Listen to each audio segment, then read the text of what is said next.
Hello ಸ್ನೇಹಿತರೆ, welcome back to my channel. ಎಲ್ಲರೂ ಹೇಗಿದ್ದೀರಾ?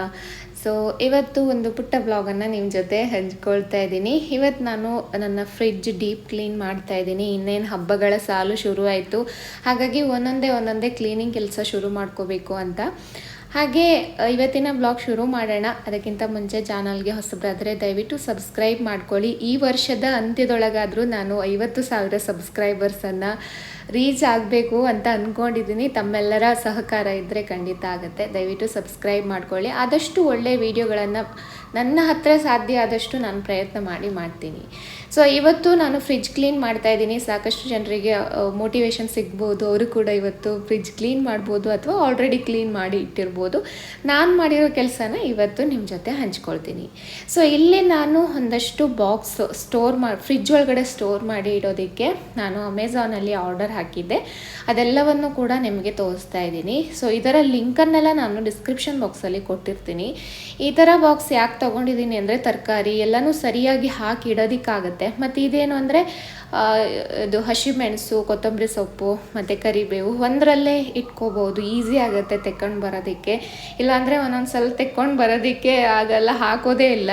ಸೊ ಒಂದೇ ಬಾಕ್ಸಲ್ಲಿ ಇದ್ಬಿಟ್ರೆ ಆಗುತ್ತೆ ಅಂತ ನಾನೆಲ್ಲ ಬೇಕಾಗಿರೋ ಬಾಕ್ಸ್ಗಳನ್ನೆಲ್ಲ ಸ್ಟೋರ್ ಮಾಡಿಟ್ಕೊಳ್ಳೋದಕ್ಕೆ ಅಮೆಝಾನಲ್ಲಿ ಆರ್ಡರ್ ಹಾಕ್ಕೊಂಡಿದ್ದೆ. ನೋಡಿ, ಇದೆಲ್ಲ ತುಂಬ ಚೆನ್ನಾಗಿದೆ. ನಾನು ಇವಾಗ ಯೂಸ್ ಮಾಡ್ತಾ ಇದ್ದೀನಲ್ವ, ಫುಲ್ ಯೂಸ್ಫುಲ್ ಇದೆ ಇದು. ನಾನು ಲಿಂಕನ್ನು ಕೊಟ್ಟಿರ್ತೀನಿ, ದಯವಿಟ್ಟು ಡಿಸ್ಕ್ರಿಪ್ಷನ್ ಬಾಕ್ಸನ್ನು ಚೆಕ್ ಮಾಡಿ, ಓಕೆನಾ?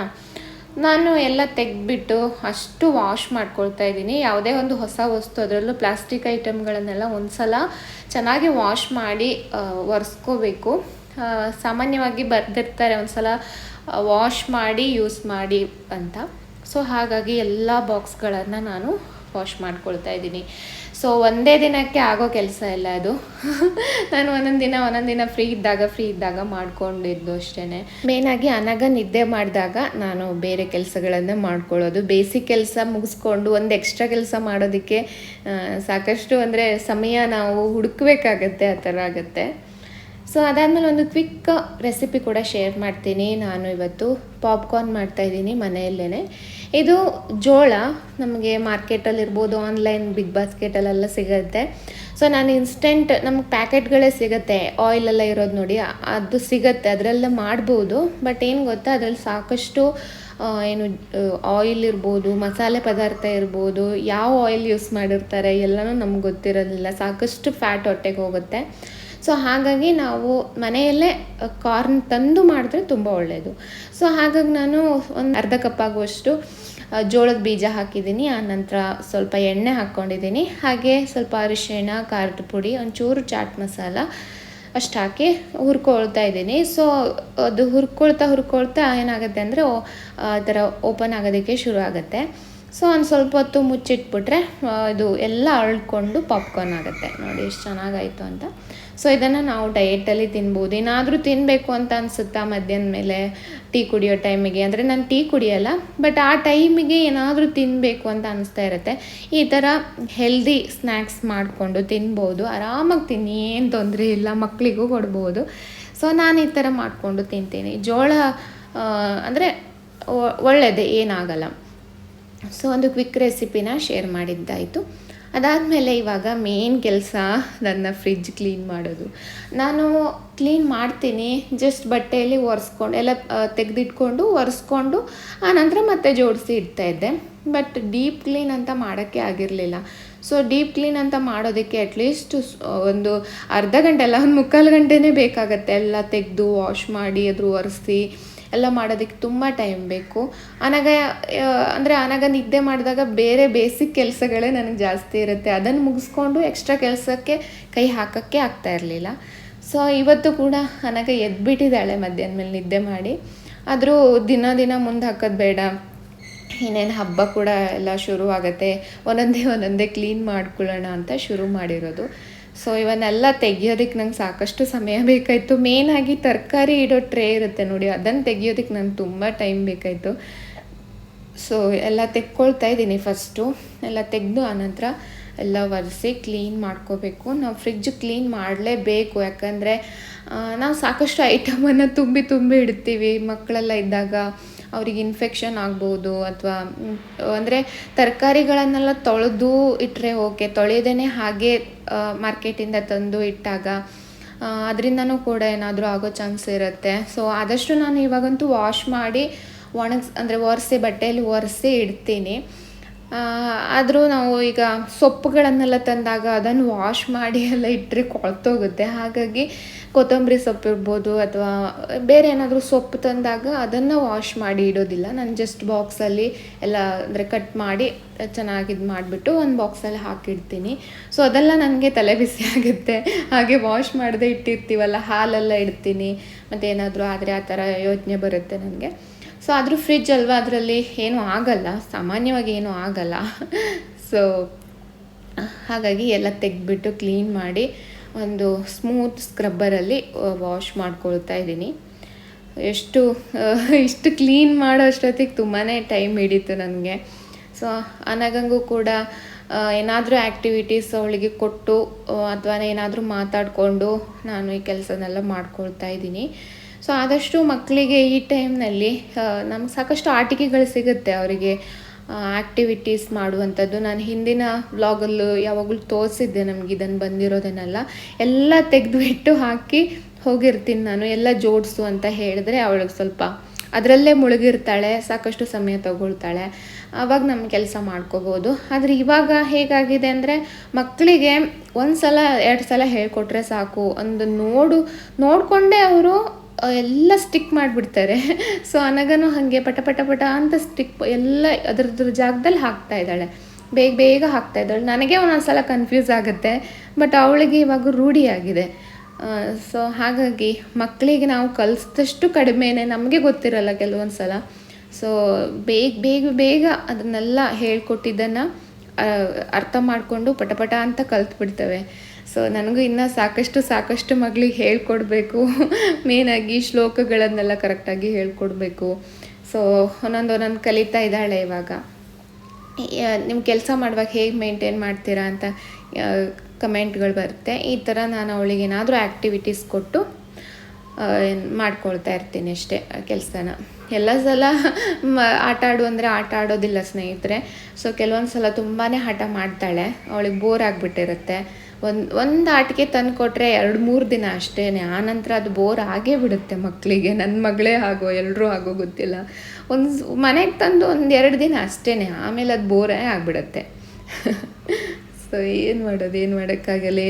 ಎಷ್ಟು ಅಂತ ಬೇರೆ ಆಟಿಕೆ ತಂದು ಕೊಡೋದು ಅಂತ ಅನಿಸ್ಬಿಟ್ಟಿದೆ ನನಗೆ. ಸೊ ಹಾಗಾಗಿ ಎಲ್ಲ ಕಲಿಯುವಂಥದ್ದೇ ತಂದು ಕೊಟ್ಟಿರೋದು ಇವಾಗ. ಸೊ ಎಲ್ಲ ಕ್ಲೀನ್ ಮಾಡ್ಕೊಳ್ತಾ ಇದ್ದೀನಿ. ಅಷ್ಟೊತ್ತಿಗಾಗಲೇ ಆಫೀಸಿಂದ ಅಚ್ಚುತವ್ರು ಕೂಡ ಬಂದರು. ಸೊ ಅವ್ರು ಬಂದಮೇಲೆ ಸ್ವಲ್ಪ ನನಗೆ ರಿಲ್ಯಾಕ್ಸ್ ಆಗುತ್ತೆ. ಮಗುನ ಒಂಚೂರು ನೋಡ್ಕೊಳ್ತಾರೆ. ಅದರಲ್ಲೂ ಬಂದಮೇಲೂ ಕೂಡ ವರ್ಕ್ ಇದ್ದರೆ ಸ್ವಲ್ಪ ಇದಾಗುತ್ತೆ. ಸೊ ಎಲ್ಲ ಕ್ಲೀನ್ ಮಾಡ್ತಾಯಿದ್ದೀನಿ ಬಟ್ಟೆಯಲ್ಲಿ. ನಾನು ಮತ್ತೆ ಫ್ರಿಜ್ಜಲ್ಲಿ ತುಂಬ ಐಟಮ್ಗಳನ್ನೆಲ್ಲ ತುಂಬಿಸಿ ಇಟ್ಟಿಲ್ಲ. ಏನು ಅಷ್ಟೊಂದೇನು ಇಡೋದು ನೆಸೆಸಿಟಿ ಇಲ್ಲ ನಮಗೆ. ಮೇಯ್ನಾಗಿ ಹಾಲು, ಮೊಸರು ಮತ್ತು ತರಕಾರಿ ಅಷ್ಟೇ, ಮತ್ತೇನು ಅಷ್ಟೊಂದು ಇಟ್ಕೊಳ್ಳೋದಿಲ್ಲ. ಎಲ್ಲ ತೊಗೊಂಬಂದು ತೊಳೆದಿರೋದನ್ನೆಲ್ಲ ತೊಗೊಂಬಂದು ಇವಾಗ ಇದನ್ನೆಲ್ಲ ಒರೆಸ್ಬೇಕು.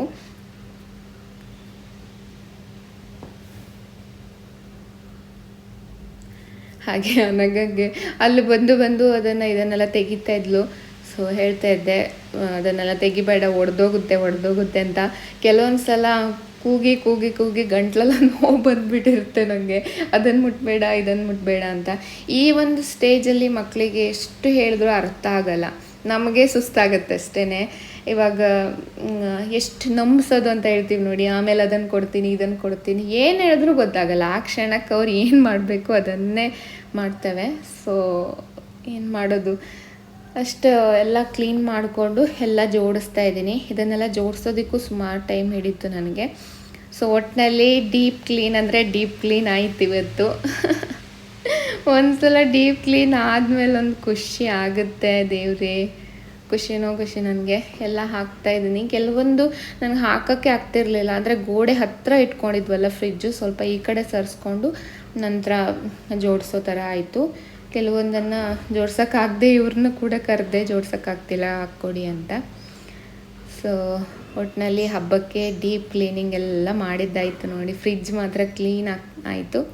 ಸೊ ಈ ಬಾಕ್ಸ್ ತೋರಿಸಿದ್ದೆ ಅಲ್ವ ನಿಮಗೆ, ನೋಡಿ ಈ ಥರ ನಾನು ಎಲ್ಲನೂ ಅಂದರೆ ಕೊತ್ತಂಬರಿ ಸೊಪ್ಪು, ಕರಿಬೇವಿನ ಸೊಪ್ಪು ಮತ್ತು ಹಸಿಮೆಣಸು, ಇದು ಸಾಮಾನ್ಯವಾಗಿ ನಮಗೆ ಅಡುಗೆ ಮಾಡುವಾಗ ಬೇಕೇ ಬೇಕು. ಅಷ್ಟು ಒಂದೇ ಇದರಲ್ಲಿ ಇದ್ಬಿಟ್ರೆ ಈಸಿ ಆಗುತ್ತೆ.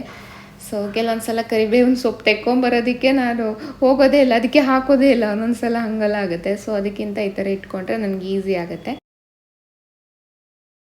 ಸೊ ಹಾಗೆ ನಾನು ಬಾಕ್ಸ್ ಎಲ್ಲ ತೋರಿಸಿದ್ದೆ ಅಲ್ವಾ, ಅದರಲ್ಲಿ ತರಕಾರಿನೆಲ್ಲ ಹಾಕಿ ಇಟ್ಕೊಳ್ತಾ ಇದ್ದೀನಿ. ಇದು ಟ್ರಾನ್ಸ್ಪರೆಂಟ್ ಆಗಿರೋದ್ರಿಂದ ನೋಡೋದಕ್ಕೂ ಚೆನ್ನಾಗಿ ಕಾಣಿಸುತ್ತೆ, ಮತ್ತು ಯಾವ್ಯಾವ ತರಕಾರಿ ಇದೆ, ನಾವು ಇವತ್ತು ಏನು ಮಾಡಬೇಕು ಅನ್ನೋ ಒಂದು ಪ್ಲ್ಯಾನ್ ಮಾಡ್ಕೊಳ್ಳೋದಕ್ಕೂ ಈಸಿ ಆಗುತ್ತೆ. ಕೆಲವೊಂದು ಸಲ ಬೀಟ್ರೋಟು ಅಥವಾ ಬೆಂಡೆಕಾಯಿ ಅದೆಲ್ಲ ಹಾಗೆ ಉಳಿದ್ಬಿಡುತ್ತೆ ನಂದು. ಸೊ ಅದಕ್ಕೋಸ್ಕರ ಈ ಥರ ಬಾಕ್ಸಲ್ಲಿ ಹಾಕಿಟ್ರೆ ಜಾಗನೂ ಜಾಸ್ತಿ ಸಿಗುತ್ತೆ ಫ್ರಿಜ್ಜಲ್ಲಿ, ಹಾಗೆ ನೋಡೋದಕ್ಕೂ ಕೂಡ ಚೆನ್ನಾಗಿ ಕಾಣಿಸುತ್ತೆ.